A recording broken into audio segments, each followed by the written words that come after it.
Praise the lord. ప్రభునందు ప్రియ సహోదరి సహోదరులారా, యేసుక్రీస్తు నామములో మీకు శుభాలు తెలియజేస్తున్నాను. ప్రతిరోజు వాగ్దానం రిసీవ్ చేసుకొని ఆధ్యాత్మికంగా మీరు బలపరచబడుతున్నారని ఎంతగానో ప్రభువుకి మహిమ చెల్లిస్తున్నాను. దేవుని కృప మీకు తోడయుండును గాక.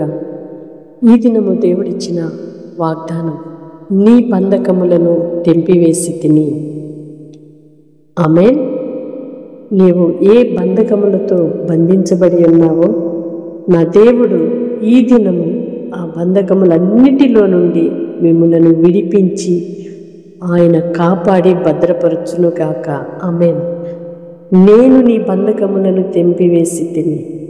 వాగ్దానము చేసిన దేవుడు నమ్మదగినవాడు. ఎందుకంటే మనం బంధించబడి ఉన్న ఈ బంధకాలలో నుండి బయటికి రావాలి అని ఎంత ప్రయత్నం చేసినా అనేక సార్లు విఫలమైపోతూ, విడుదల పొందాలి అనుకొని బంధించబడిన పరిస్థితులు ఎన్నో మన జీవితంలో ఎదురవుతూ ఉంటాయి. నిస్సహాయకులుగా పడి బంధించబడిన వారమై అనేక సార్లు నిట్టూర్పు విడుస్తున్న సందర్భాలు ఎన్నో. అయితే నా దేవుడు అంటున్నారు, నీ బంధకములను తెంపివేసి తిని. ఆయన తెంపివేయగా, ఆయన నిన్ను విడిపించగా, దేవుడే నిన్ను కాపాడగా, దేవుడే నిన్ను పైకి లేవనెత్తగా, ఇక నిన్ను బంధించగలిగిన శోధన బంధకాలంటూ ఏది కూడా లేదు. సమస్తము చేయగలిగిన దేవుని చేతిలో మనం ఉన్నాము.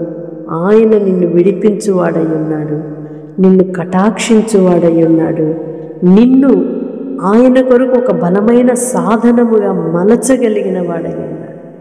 ఇంత గొప్ప దేవునికి మనం పిల్లలుగా ఉన్నాము అంటే నిజముగా ఎంత ధన్యులము కదూ. యేసయ్యకి కృతజ్ఞతలు చెల్లిద్దామా? పరిశుద్ధుడు అయిన దేవా, ప్రేమ కలిగిన తండ్రి, మీ స్తోత్రాలయ్యా. మా బంధకములన్నిటిలో నుండి మీరు మమ్మల్ని విడిపించి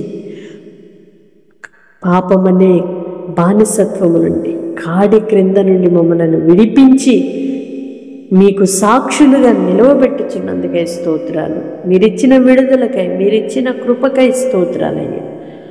విడుదల పొంది మరలా మేము దాస్యమనే కాడి క్రిందకి చిక్కుకొనక మీ కృపలో నిలిచియుండుటకు సహాయం చేయమని మమ్మలను మీ చేతులకు అప్పగిస్తూ యేసు నామములో ప్రార్థిస్తున్నాము తండ్రి. ఆమేన్.